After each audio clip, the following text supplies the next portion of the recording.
So hello guys, आज हम लोग स्टार्ट करने वाले हैं अल्कोहल फिनोल एंड ईथर का लेक्चर नंबर 10। लास्ट लेक्चर में 9th लेक्चर में हम लोग पढ़ चुके हैं एसिडिटी ऑफ फिनोल के बारे में, acidic nature of phenol. Start किया हुआ था टॉपिक हमने केमिकल प्रॉपर्टीज ऑफ फिनोल, तो उसी को आगे आज कंटिन्यू करने वाले हैं। आज हम सेकंड टॉपिक उसका पढ़ने वाले हैं जिसका नाम है इलेक्ट्रोफिलिक सब्स्टिट्यूशन रिएक्शन, जिसको हम शॉर्ट फॉर्म में बोलते हैं ESR, electrophilic substitution reaction, electrophilic substitution reaction. अब ये इलेक्ट्रोफिलिक सब्स्टिट्यूशन रिएक्शन ESR क्या होता है, मैंने आपको पहले भी वीडियोस में बताया हुआ है। अगर आपको नहीं पता मैं बताता हूँ।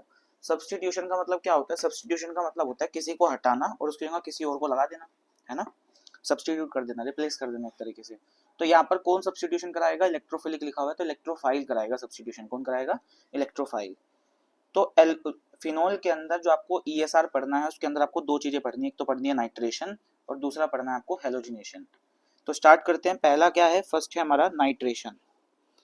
नाइट्रेशन नाइट्रेशन पीछे भी आप लोग पढ़ के आ चुके, पर यहाँ पर जो नाइट्रेशन होता है वो थोड़ा अलग होता है। कैसे? पीछे आपने पढ़ा था जब आप नाइट्रेशन कराते थे तो concentrated HNO3 plus concentrated H2SO4 डालते थे और वो NO2 प्लस इलेक्ट्रोफाइल जनरेट करके देता था और वो जाके सब्स्टिट्यूशन करा देता था। लेकिन यहाँ पर क्या होता है? फिनोल के अंदर जो डाइल्यूट HNO3 होता है और कॉन्सेंट्रेटेड HNO3 होता है वो अलग अलग रिएक्शन शो करता है। ठीक है, तो ये अलग अलग पढ़ेंगे। तो पहला मैं पढ़ा रहा हूँ आपको पहला मैं आपको पढ़ा रहा हूँ विद डाइल्यूट HNO3।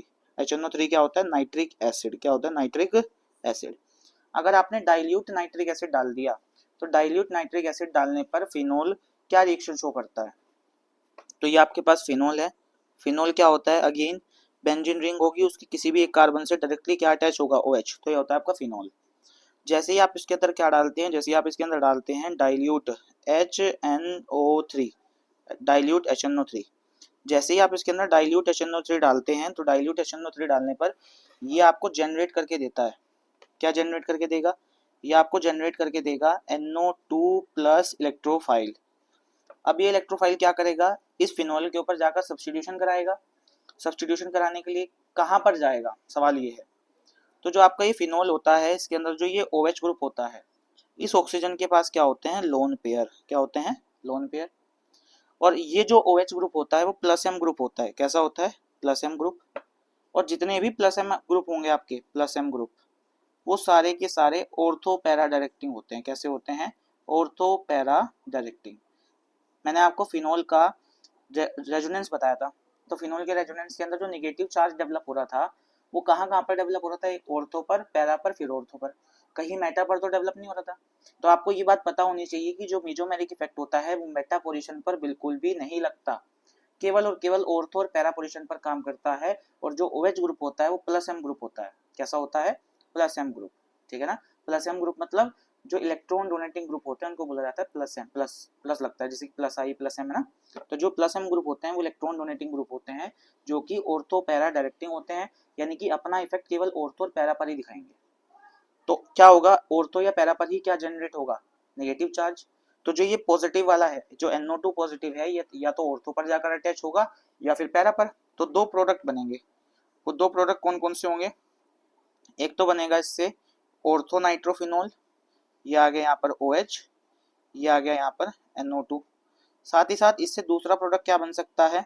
दूसरा प्रोडक्ट इससे बन सकता है पैरा नाइट्रोफिनोल। क्या बन सकता है? Para nitrophenol. इनके नाम लिखता हूँ मैं आपके सामने एक करके। इसका तो नाम क्या है? इसका नाम है ऑर्थो नाइट्रोफिनोल, ऑर्थो नाइट्रोफिनोल। और इसका नाम क्या है? इसका नाम है पैरा नाइट्रोफिनोल। इसका नाम क्या है? Para nitrophenol. ठीक है। अब होता क्या है, दो प्रोडक्ट बन गए। अब इन दोनों प्रोडक्ट में मुझे दोनों को अलग अलग करना है। तो हम क्या कर सकते हैं? जब भी आप फिनोल के अंदर डाइल्यूट HNO3 डालते हैं तो उससे दो प्रोडक्ट बनते हैं, ऑर्थो नाइट्रोफिनोल और पैरा नाइट्रोफिनोल। और आप उन दोनों को इजीली सेपरेट कर सकते हैं। क्या कर सकते हैं? इन दोनों को आप इजीली सेपरेट कर सकते हैं, अलग अलग कर सकते हैं। इजीली सेपरेट कर सकते हैं किस मेथड के थ्रू? Steam distillation. आप क्या कर सकते हैं? इन दोनों को स्टीम डिस्टिलेशन की हेल्प से अलग अलग कर सकते हैं। क्या कर सकते हैं? स्टीम डिस्टिलेशन की हेल्प से क्या कर सकते हैं? अलग अलग कर सकते हैं। कैसे? मैं आपको यहाँ पर कुछ चीजें बताने वाला हूँ, आपको ध्यान से सुननी है बस। होता क्या है, जो आपका ये ऑर्थोनाइट्रोफिनॉल है ना, ऑर्थोनाइट्रोफिनॉल, इस ऑर्थोनाइट्रोफिनॉल के अंदर क्या पाई जाती है, हाइड्रोजन बॉन्डिंग। जो आपका ये पैरानाइट्रोफिनॉल है, इसके अंदर भी क्या मिलती है, हाइड्रोजन बॉन्डिंग। क्या मिलती है, हाइड्रोजन बॉन्डिंग। ऑर्थोनाइट्रोफिनॉल की अगर मैं बात करूं तो इसके अंदर कौन सी हाइड्रोजन बॉन्डिंग होती है, तो हाइड्रोजन बॉन्डिंग दो तरीके की होती है, इंटरमोलिकुलर हाइड्रोजन बॉन्डिंग और इंट्रामोलिकुलर हाइड्रोजन बॉन्डिंग। तो जो आपका ऑर्थोनाइट्रोफिनॉल होता है उसके अंदर आपको इंट्रामोलिकुलर हाइड्रोजन बॉन्डिंग देखने के लिए मिलती है। इंट्रामोलिकुलर का मतलब क्या होता है, विद इन अ मॉलिक्यूल, अपने ही मॉलिक्यूल के अंदर अगर बॉन्डिंग करेगा हाइड्रोजन बॉन्डिंग तो उसको बोला जाता है इंट्रामोलिकुलर हाइड्रोजन बॉन्डिंग। ठीक है। अगर मैं पैरानाइट्रोफिनॉल की बात करूं तो पैरानाइट्रोफिनॉल के अंदर क्या होता है, ये क्या करता है, अपने ही जैसे दूसरे मॉलिक्यूल के साथ बॉन्डिंग करेगा। ठीक है। तो दूसरे मॉलिक्यूल के साथ अगर बॉन्डिंग कर रहा है, यानी कि with in two molecules, between two molecules अगर बॉन्डिंग हो रही है हाइड्रोजन बॉन्डिंग, तो उसको बोला जाता है इंटरमोलिकुलर हाइड्रोजन बॉन्डिंग। क्या बोला जाता है, इंटरमोलिकुलर हाइड्रोजन बॉन्डिंग। और होता क्या है, जब ये पैरानाइट्रोफिनॉल अपने ही जैसे मॉलिक्यूल्स के साथ क्या करता है, हाइड्रोजन बॉन्डिंग करता है, यानी कि इंटरमोलिकुलर हाइड्रोजन बॉन्डिंग करेगा, तो होगा क्या, ये एक मॉलिक्यूल, फिर ये दूसरे से जुड़ गया, फिर ऐसे ये तीसरे से जुड़ गया, ऐसे ये चौथे से बॉन्ड बना लिया इसने, ऐसे पांचवे से, ऐसे छठे से। तो होगा क्या, होगा ये कि इंटरमोलिकुलर हाइड्रोजन बॉन्डिंग की वजह से, इंटरमोलिकुलर हाइड्रोजन बॉन्डिंग की वजह से जो मॉलिक्यूल्स होंगे उनका एसोसिएशन होगा। क्या होगा, एसोसिएशन। क्या होगा, एसोसिएशन ऑफ मॉलिक्यूल्स। ठीक है, मॉलिक्यूल का एसोसिएशन होगा। और जब मॉलिक्यूल का एसोसिएशन होगा तो एसोसिएशन होने की वजह से मॉलिक्यूल का जो साइज है वो बढ़ता जाएगा, और अगर साइज बढ़ता जाएगा तो उसका जो मॉलिक्यूलर वेट है, जो उसका मॉलिक्यूलर वेट है वो भी क्या होता जाएगा, वो भी इंक्रीज करेगा। जो मॉलिक्यूलर वेट है वो भी क्या होगा, इंक्रीज करेगा। और अगर मॉलिक्यूलर वेट इंक्रीज करेगा तो उसका जो बॉइलिंग पॉइंट होगा वो भी इंक्रीज करेगा, वो भी क्या करेगा, इंक्रीज करेगा। इसका मतलब क्या हुआ, इसका मतलब ये हुआ, अगर मैं ऑर्थोनाइट्रोफिनॉल और पैरानाइट्रोफिनॉल के अंदर कंपैरिजन कराऊं कि किसका बॉइलिंग पॉइंट ज्यादा है, तो आप बोलेंगे कि पैरानाइट्रोफिनॉल का जो बॉइलिंग पॉइंट होता है वो ज्यादा होता है due to intermolecular hydrogen bonding. और इंटरमोलिकुलर हाइड्रोजन बॉन्डिंग से क्या होता है, एसोसिएशन होगा, और एसोसिएशन से क्या होगा, जो मोलिकुलर वेट होगा वो क्या हो जाएगा, इंक्रीज हो जाएगा। और अगर मोलिकुलर वेट इंक्रीज होगा तो जो बॉइलिंग पॉइंट होगा वो भी क्या करने लगेगा, इंक्रीज करने लगेगा। तो अगर मैं आपसे यहाँ पे बॉइलिंग पॉइंट का ऑर्डर पूछूं कि बॉइलिंग पॉइंट बताओ किसका ज्यादा है और किसका कम, तो आप बोलेंगे कि जो पैरा होता है ना, पैरा, उसका बॉइलिंग पॉइंट ज्यादा होता है किससे, ऑर्थो से। उसका बॉइलिंग पॉइंट क्या होता है, ज्यादा होता है किससे, ऑर्थो से। यहीं से अगर मैं अगली चीज से आपकी बात करूं, वोलेटिलिटी, इसकी बात करूं, वोलेटिलिटी, वोलेटिलिटी किसकी ज्यादा होगी, तो वोलेटिलिटी जो ज्यादा होती है वो किसकी ज्यादा होती है, वो ऑर्थो की ज्यादा होती है, किससे, पैरा से। अब ऐसा कैसे हुआ, ये वोलेटिलिटी क्या होती है, वोलेटिलिटी का मतलब, वोलेटिलिटी जो वर्ड आया वो आया वोलेटाइल वर्ड से। वो दो वर्ड होते हैं, एक तो होता है वोलेटाइल और एक होता है नॉन वोलेटाइल। एक तो होता है वोलेटाइल और दूसरा क्या होता है, नॉन वोलेटाइल। वोलेटाइल हम किसके लिए यूज करते हैं, वोलेटाइल वर्ड हम यूज करते हैं जिसको आप गर्म करो और गर्म करने पर उसकी इजिली क्या बन जाए, वेपर बन जाए, तो उसके लिए हम वर्ड यूज करते हैं वोलेटाइल। ठीक है। नॉन वोलेटाइल किसके लिए यूज करते हैं, जिसको आप गर्म करो उसकी इजिली वेपर ना बने, तो उसको बोला जाता है नॉन वोलेटाइल। क्या बोला जाता है, नॉन वोलेटाइल। तो होता क्या है, वोलेटिलिटी की बात की जा रही है, तो जो वोलेटिलिटी होती है वो ऑर्थो की ज्यादा होती है, किससे, पैरा से। क्यों ज्यादा होती है, क्योंकि जो वोलेटिलिटी होती है ना, वोलेटिलिटी वो इनवर्सली प्रोपोर्शनल होती है बॉइलिंग पॉइंट के। किसके इनवर्सली प्रोपोर्शनल होती है, बॉइलिंग पॉइंट के। कैसे, आप ऐसे समझो, आप ऐसे समझो, देखो मैंने क्या किया, मेरे पास दो कंटेनर है, कंटेनर ए, कंटेनर बी। इस कंटेनर ए के अंदर भी कुछ ना कुछ भरा हुआ है, इस कंटेनर बी के अंदर भी कुछ ना कुछ भरा हुआ है। कंटेनर ए के अंदर जो लिक्विड है वो भी वोलेटाइल है और बी के अंदर भी जो लिक्विड है वो वोलेटाइल है। ए के अंदर जो लिक्विड है उसका जो बॉइलिंग पॉइंट है वो है 50 डिग्री सेल्सियस, बी के अंदर जो लिक्विड है उसका जो बॉइलिंग पॉइंट है वो है 70 डिग्री सेल्सियस। तो सवाल ये है कि आप मुझे ये बताइए कि किसकी वेपर्स जल्दी बनेंगी। बॉइलिंग पॉइंट क्या होता है, the temperature at which liquid starts converting into vapour, उसी पॉइंट को बोला जाता है क्या, बॉइलिंग पॉइंट। तो बॉइलिंग पॉइंट किसका कम है, इसका, ए वाले का। अगर ए वाले का बॉइलिंग पॉइंट कम है, जैसे मतलब आप ऐसे सपोज करो ना, आप जैसे आप इन दोनों बर्तनों को गर्म करते जा रहे हैं, तो गर्म करेंगे, पहले टेम्परेचर 0 होगा, फिर 5 होगा, फिर 10 होगा, फिर 15 होगा, फिर 20 होगा, फिर 25 होगा, फिर 30 होगा, फिर 40, फिर 50। तो इसका टेम्परेचर पहले आएगा, तो इसका जो लिक्विड है वो पहले ही लिक्विड से किसमें कन्वर्ट होना स्टार्ट हो जाएगा, वेपर में। तो इसकी तो वेपर बनना चालू हो गई, फिर 60 जाएगा, फिर 70 जाएगा, फिर इसकी बननी चालू हुई, तो किसकी ज्यादा बन गई, ए वाले की, ठीक है ना। तो यही तो बात मैं बोल रहा हूँ कि जिसका बॉइलिंग पॉइंट कम होगा उसकी वोलेटिलिटी ज्यादा होगी, यानी कि उसकी वेपर ज्यादा बनेगी। जिसका बॉइलिंग पॉइंट ज्यादा होगा उसकी वोलेटिलिटी कम होगी, इनवर्सली प्रोपोर्शनल होता है, ठीक है। समझे मेरी बात कुछ।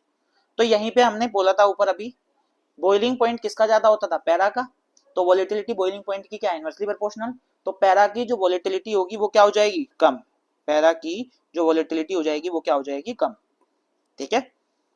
तो आपसे यहाँ से क्वेश्चन पूछा जा सकता है, बॉइलिंग पॉइंट किसका ज्यादा है, आप इनको कैसे अलग कर सकते हैं, वोलेटिलिटी किसकी क्या होती है ना, ये सब चीजें।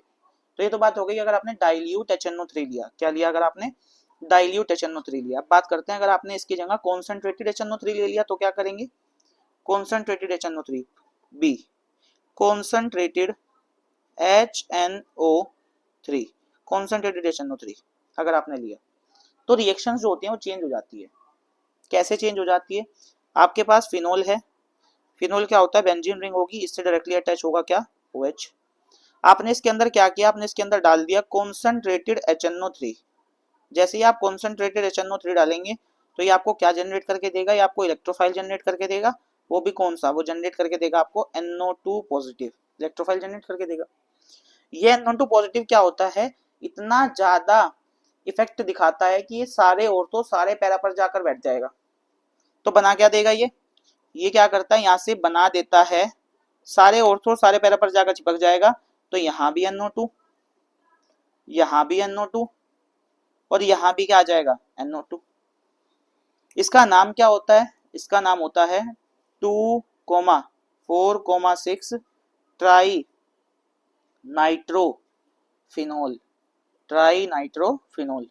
और अगर मैं इसके कॉमन नेम की बात करूं तो इसका कॉमन नेम होता है पिक्रिक एसिड। क्या नाम होता है इसका कॉमन, पिक्रिक एसिड।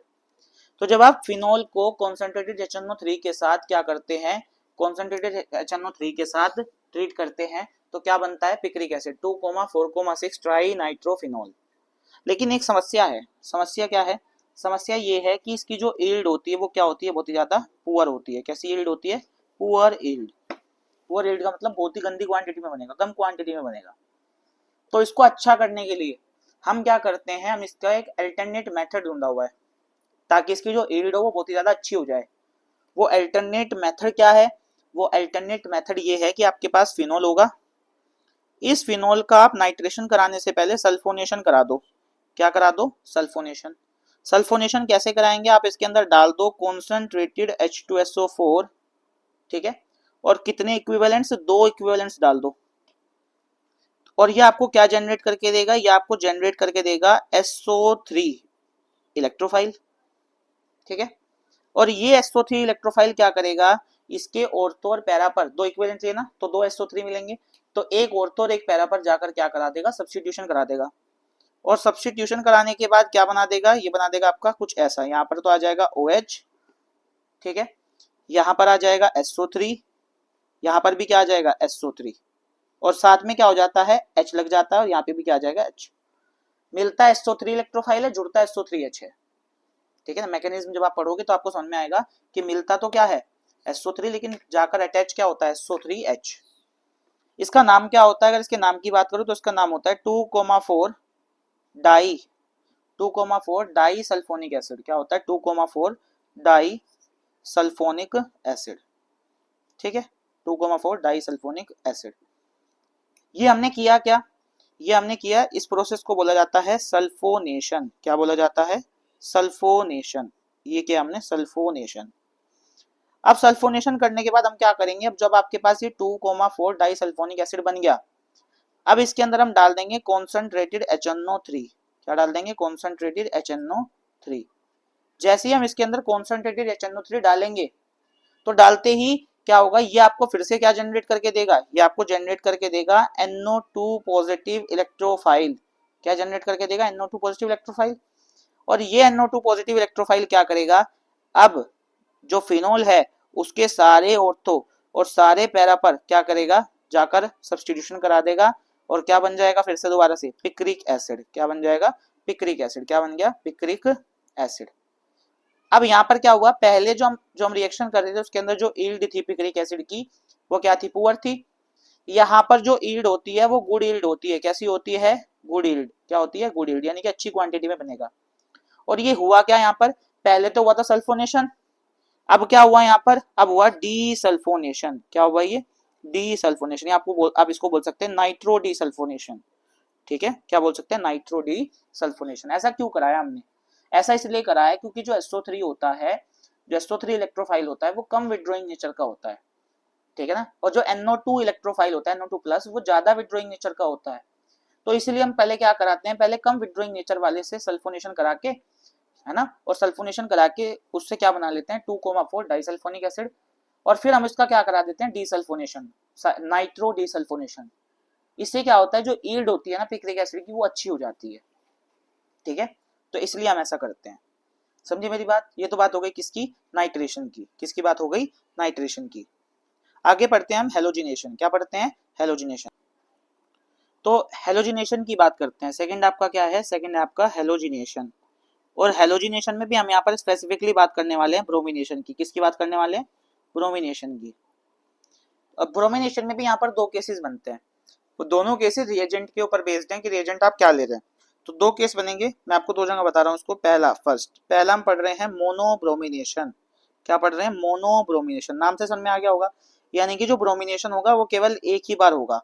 मोनोब्रोमिनेशन होगा कब, जब आप रिएजेंट क्या लेंगे, जब आप रिएजेंट लेंगे, रिएजेंट रिएजेंट आप लेंगे यहाँ पर Br2 गैस, Br2 गैस के साथ में आप क्या लेंगे, Br2 गैस के साथ में आप लेंगे CH2 यानी कि कार्बन डाइसल्फाइड, या फिर आप इसकी जगह ले लेंगे क्लोरोफॉर्म CHCl3। अगर आप रिएजेंट ये लेते हैं तो वहां पर जो ब्रोमिनेशन होगा यानी कि हेलोजिनेशन होगा वो मोनोब्रोमिनेशन होगा, मोनो हेलोजिनेशन होगा। ठीक है ना, ब्रोमिनेशन की बात कर रहे हैं हम यहाँ पे स्पेसिफिकली। तो होगा क्या, आपके पास फिनोल है, फिनोल क्या होता है, बेंजीन रिंग होगी, और इस बेंजीन रिंग के ऊपर क्या लगा होगा, इसके ऊपर लगा होगा OH, डायरेक्टली अटैच होगा इससे OH। इसके अंदर आपने क्या कर दिया, इसके अंदर आपने पास कर दिया Br2 gas in the presence of carbon disulphide और CHCl3। ठीक है, CHCl3। जैसे ही आप इसके अंदर ये सब कुछ करते हैं तो यहाँ से क्या होता है, ये आपको क्या जनरेट करके देता है, ये आपको जनरेट करके देगा Br पॉजिटिव इलेक्ट्रोफाइल। क्या जनरेट करके देगा, Br पॉजिटिव इलेक्ट्रोफाइल। और ये इलेक्ट्रोफाइल क्या कराएगा, सब्स्टिट्यूशन कराएगा। तो एक बार तो कहां पर अटैच होगा, एक बार तो ऑर्थो पर अटैच होगा, ये आपका फिनोल, और इसके ऑर्थो पर क्या आ गया, Br। और एक बार कहां पर अटैच होगा, एक बार जाकर अटैच होगा पैरा पर। किस पर जाकर अटैच होगा, पैरा पर। तो ये आ गया आपका फिनोल, और इसके पैरा पोजिशन पर क्या आ गया, Br। और इनका नाम क्या क्या होता है, इसका नाम तो होता है ऑर्थो ब्रोमोफिनोल, ऑर्थो ब्रोमोफिनोल। ठीक है, और इसका नाम क्या होता है, इसका नाम होता है पैरा ब्रोमोफिनोल, पैरा ब्रोमोफिनोल। ठीक है, एक तो होता है इनमें से ऑर्थो ब्रोमोफिनोल और एक होता है पैरा ब्रोमोफिनोल। समझ में आ रही है मेरी बात, ऑर्थो ब्रोमोफिनोल और पैरा ब्रोमोफिनोल। अगर इसमें मेजर माइनर की बात की जाए तो इसमें पैरा मेजर होता है और ऑर्थो क्या होता है, माइनर। ऑर्थो क्या होता है, माइनर। ठीक है, ये तो बात हो गई मोनोब्रोमिनेशन की। अगर मैं अगली बात करूं तो अगला इसमें आता है सेकंड केस जो था हमारा वो होता है ट्राइब्रोमिनेशन। क्या होता है, ट्राइब्रोमिनेशन। अब ये ट्राइब्रोमिनेशन के अंदर क्या होता है, ट्राइब्रोमिनेशन रिएजेंट की बात करते हैं। सबसे पहले रिएजेंट क्या लेंगे इसके अंदर ताकि ट्राइब्रोमिनेशन हो जाए, है ना, ये ट्राइब्रोमिनेशन होगा इस रिएजेंट को लेने पर। तो रिएजेंट क्या होता है, रिएजेंट होता है ब्रोमीन वाटर। क्या होता है, ब्रोमीन वाटर। ब्रोमीन वाटर क्या होता है, Br2 गैस आप लेंगे किसके साथ, वाटर के साथ, यानी कि H2O के साथ।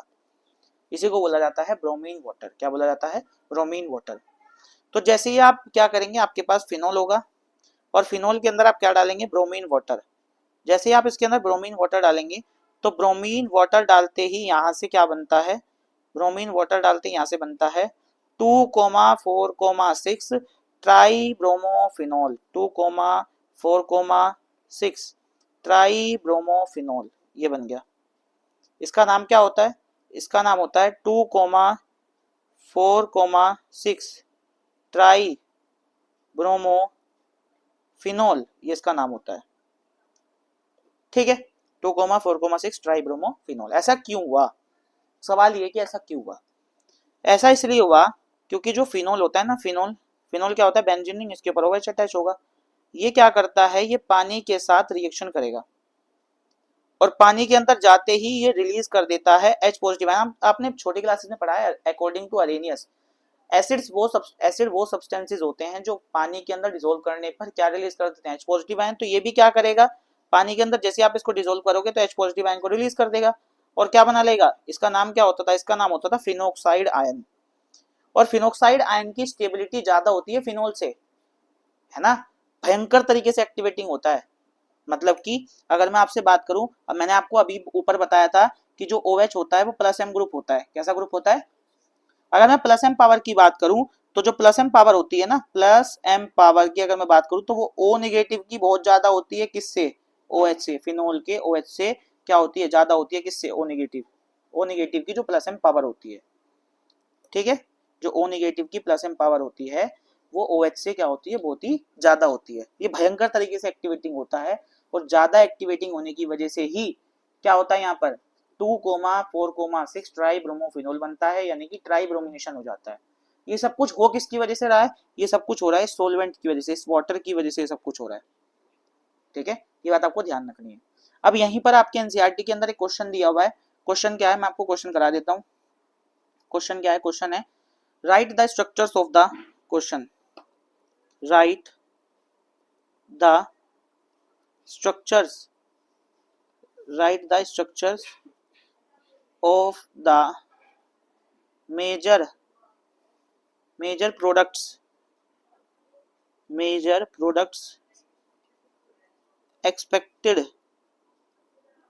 from the following reaction, from the following reaction। कुछ रिएक्शंस मैं आपको बता रहा हूँ, उसके अंदर आपको एक्सपेक्टेड मेजर प्रोडक्ट्स बताने हैं। क्या क्या है, पहली रिएक्शन है मोनोनाइट्रेशन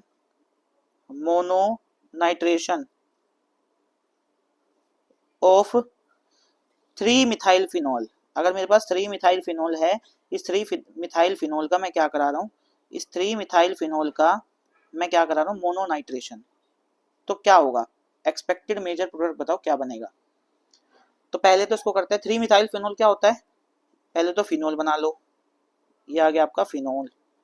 इस फिनोल के OH से काउंटिंग करो, कार्बन से, OH वाले कार्बन से, तो 1 2 3, तो ये 3, तो यहाँ पर CH3 लगा दो, तो ये हो गया आपका 3 मिथाइल फिनोल। इस 3 मिथाइल फिनोल के अंदर आप क्या करा रहे हैं, मोनोनाइट्रेशन, यानी कि इसके ऊपर आप क्या लगाकर अटैच कर रहे हैं, NO2 ग्रुप। अब होता क्या है, जो आपका CH3 होता है ये भी प्लस M ग्रुप होता है और जो आपका OH होता है ये भी प्लस M ग्रुप होता है।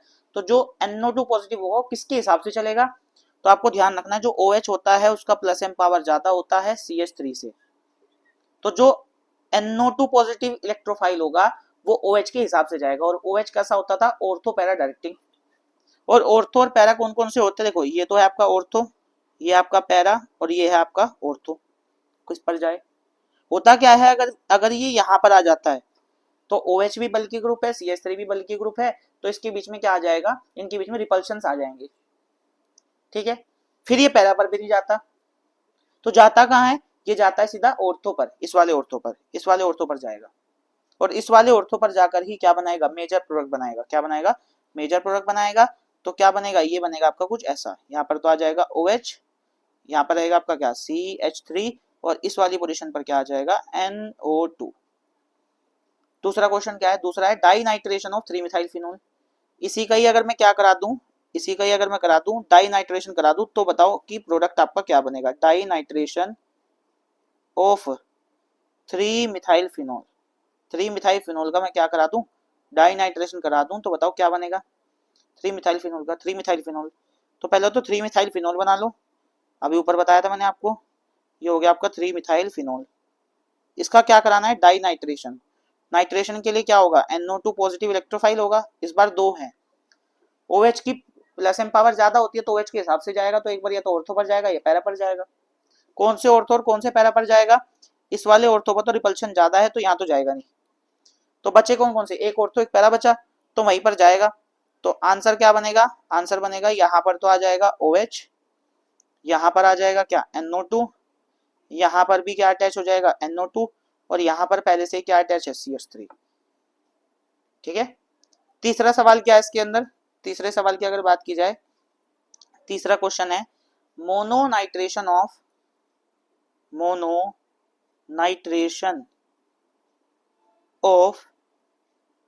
Phenyl methanoate, phenyl methanoate, phenyl methanoate. अब ये फिनाइल मिथेनोएट क्या होता है, पहले तो आप फिनाइल बना लो, ये आ गया फिनाइल। मिथेनोएट एक कार्बन और एस्टर बनाना है, तो एस्टर कैसे बनेगा, यहाँ से ऑक्सीजन अटैच कर दो, इसी से एक कार्बन अटैच, डबल बॉन्ड, इससे ऑक्सीजन, और इसी से क्या आ जाएगा आपका H। ये हो गया आपका फिनाइल मिथेनोएट। क्या हो गया ये, फिनाइल मिथेनोएट। इस फिनाइल मिथेनोएट का आप क्या कराएंगे, मोनोनाइट्रेशन। तो ये भी कैसा होता है, ऑर्थो पैरा डायरेक्टिंग। अब मेजर कौन सा बनेगा, अब आप ध्यान से देखो, इसके ऑर्थो के पास जो ग्रुप है ये कितना ज्यादा बड़ा है ना, बल्कि ग्रुप है, तो इसको रिपल्शन देगा।